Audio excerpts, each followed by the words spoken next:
I have a cold. On one hand, my voice is a little raspier. It's a little sexy. Dulcet tones, almost baritone. The downside is it's low and raspy and hard to talk a little bit. But we're going to do it anyway. We're going to figure this out. I promise. So let's go. I think one of the hardest things to learn when you're wanting to be an artist or writer or creative, whatever, is how to be humble.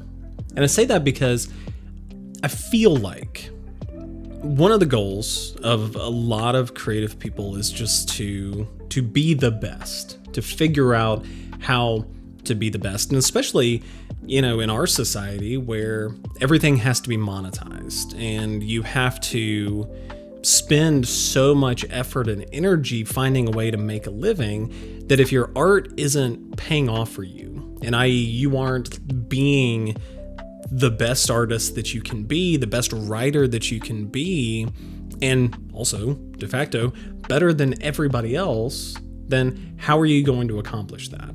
How are you going to actually live? How are you actually going to find and afford the time and ability to actually do the thing that you want to do? I think one of the first moments that I realized this was when I was in college, trying to get my degree in English and work toward being a writer. I was editor-in-chief of our university publication during my senior year. And one of the jobs, among other things, was to write the foreword, write the thing that introduces this publication to anybody who reads it. The only problem was, at the time, I was doing 23-hour course load. I had 7 different English classes. I was editor-in-chief of this thing. Plus, I was doing an internship. I was trying to figure out, hey, whenever I graduate college, what's going to happen? Where am I going to go? And I didn't have the capacity to make it work. I was surviving. I wasn't doing my best work. I was just doing okay work in a lot of different areas just to get things done. And when I was writing this forward, I remember multiple times sending it to our professor, advisor, whoever it was, and just getting it turned down. Just being like, nope, this ain't it. We gotta reapproach this. We gotta do whatever. And I didn't have the mental fortitude, the mental bandwidth to actually make it happen. I couldn't rethink it. I couldn't do anything differently. I just kept turning out the same thing over and over, basically. And one of our editors on the publication, he gave it a try kind of in his free time and ended up putting together something that was incredible. Everybody loved it. I loved it. It was great, and we ended up publishing it. And it was something that made me realize at the time, I was in this place where I was incredibly cocky. I felt like I was the best writer. I was editor-in-chief. I was doing all and it was very humbling for somebody that, like a friend, somebody that I admired as a writer, somebody that I supported, but they knocked it out of the park when I couldn't do it. And it wasn't because I wasn't capable. It wasn't because I wasn't good. It's just I couldn't get it across the finish line for whatever reason. In my case, I was busy. I was drained. I couldn't do it. He had a little bit more of the space to be able to actually make it work, a different perspective to be able to add, color and flavor, whatever. Granted, I had to relinquish it.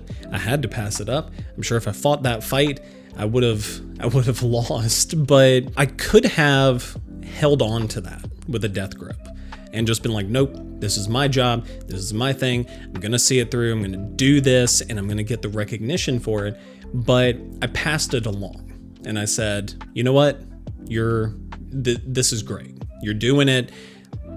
Totally fine with this. And it was the right choice. And that is the thing, not just as creatives, but as people, that you have to realize a lot of times, is that, like, humility is essential to doing the best work possible. In my job today, I work with a lot of non-writers. I work with designers, project managers, people who would not in normal circumstances consider themselves a writer. But there are plenty of times where I am the key writer on a project. I am somebody who is being looked to have leadership and oversights on the words and how things are presented. And there are plenty of times where I get it wrong, where I make a choice and it's not quite right, or I have an interpretation on something and it misses the mark. And then somebody comes through who has a completely different role on the project, is not the writer, is doing something else, but comes through and suggests an idea or comes up with, entire lines of copy that are better than anything that I did.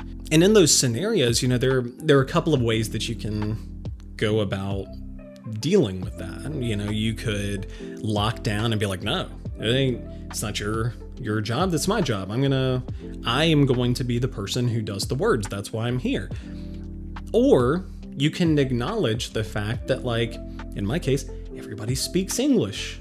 Everybody's grown up speaking English. That's not unique. The fact that I went to school to study that language, is not anything super special. The fact that I can write and form, sentences using that language a little bit better than some people, like, it's not all that special. People have done it for years. People have done it their entire lives. And so it's not out of left field that somebody, even if they didn't go to school for it, could have a different opinion. That's actually a better way of phrasing it. And I feel like that last delivery is a good encapsulation of one of my biggest struggles. And one of the things that I have to regularly accept and be humble about is, like, I'm not the best speaker. You may not know this, maybe, who knows? I don't know. But despite being a writer, despite doing my entire job being communicating words on a page, I don't have the clearest spoken voice. I speak a little strange sometimes. I'll acknowledge it. But sometimes that does flow into my writing. And sometimes I'm not aware of it because I am in my own head. It makes sense to me. I don't know. This is how I talk. But having that humility to be like, hey, I'm the writer here, but it doesn't mean that I know everything. So please, if you notice something that is off, if you notice something that doesn't sound right, doesn't sound like a human person would speak, please tell me. So I want to take a second to talk about what humility looks like in practice. You're coming up, you're trying to figure out how to develop that part of yourself, be a better coworker, be a better team player.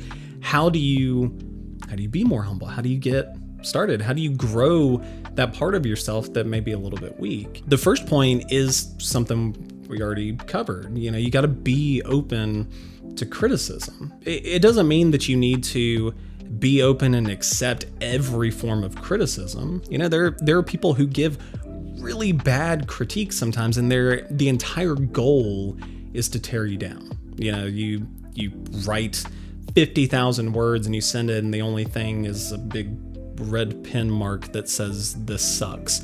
That's not helpful. No, nobody's learning anything from that. Nobody's getting anything from that. You're not better for that. And that person probably did not respect you or your work enough to see you get better. So in a lot of cases, it's not something you really need to pay attention to, but constructive criticism from people whose opinion you value. People, maybe they're, if you're a writer, maybe they're a better writer, or if you're working on a team, maybe there's somebody that works on your team who's very, also very intimately in tune with the needs of a project, whatever. Like, those are people who are going to have good perspective and good, ideas to be able to contribute to help make your work better. And so if they come to you and they say, hey, this isn't quite hitting right. It's not on the mark. It's not really doing what I think we what we're trying to do here. I like this, but I'm not really sure about this. Should we try this instead? Like, that is something to take into account. Doesn't mean you always have to agree. Doesn't mean that you are not humble for disagreeing and pushing back, whatever, but being open to that and not immediately getting defensive, not immediately turning it down, but saying, okay, let me think about that. Let me consider it for a second from this point of view. Like, that is a good stance to take that is only going to make your work better. The second thing is to never assume you're the best. Going back to my story about college, at that time, I assumed I was the best. That was the hard thing about that situation. It was like, I should be able to do this. I've been doing all of these other things. I've been juggling all of these other projects and whatever. I should be able to do this. But the thing was, I couldn't. And it's not that on a different day in a different situation I couldn't have cranked out a good serviceable forward, but it was just in that situation I was not the right person for the job. I was not the best, and somebody else was better suited for that than I was. And acknowledging that, recognizing that, it is only a positive. It makes you a better creative because you can acknowledge where you need to lean in, where you can lean in, and where you need to step back, and also what other people can bring to the table. Because again, you're not the best. Other people are good at other things. Other people are bad at things, just like you're good at things. And you're also bad at things. And so you have to acknowledge that all the time and move back and forth as it makes sense. And then number 3, along that same lines, is there's always room to grow. Whatever you're doing, whatever project, if it's the biggest project of your life and you feel like you nailed it. Every sentence is perfect. Every period is in the right spot. It doesn't mean there's not room for it to get better. Nothing is perfect. You can always do something a little bit differently. And the reality is nothing's ever going to be perfect. Some things are just subjective. And some things you just have to dial it in to the best of your ability. But being open to that reality and being like, hey, this could get better. I could dial this in. I could take a different perspective. Could take another step back. I could ask somebody's opinion. Those are all good positions to hold to make sure that your work and you as a creative are better. So yeah, if you're a writer, artist, whoever, be humble. You have 2 options as a creative person. You can, climb the mountain by yourself, get all the way to the top and look down at everybody else and be like, haha, I'm better than you and I've done it. And then you can sit alone at the top of that mountain and be sad and just watch as everybody else climbs the mountain, has fun. Or you could be one of those people further down, taking their time, walking alongside these other people, letting them help you, helping other people, and having a more enriching experience along the way. You still get to the same place eventually, but you have the support and you have the people there to help strengthen you up along the way. So stay humble, do good stuff, ask for help when you need it, take a break when you need it. That's all good stuff. Yeah. Godspeed. Bye-bye.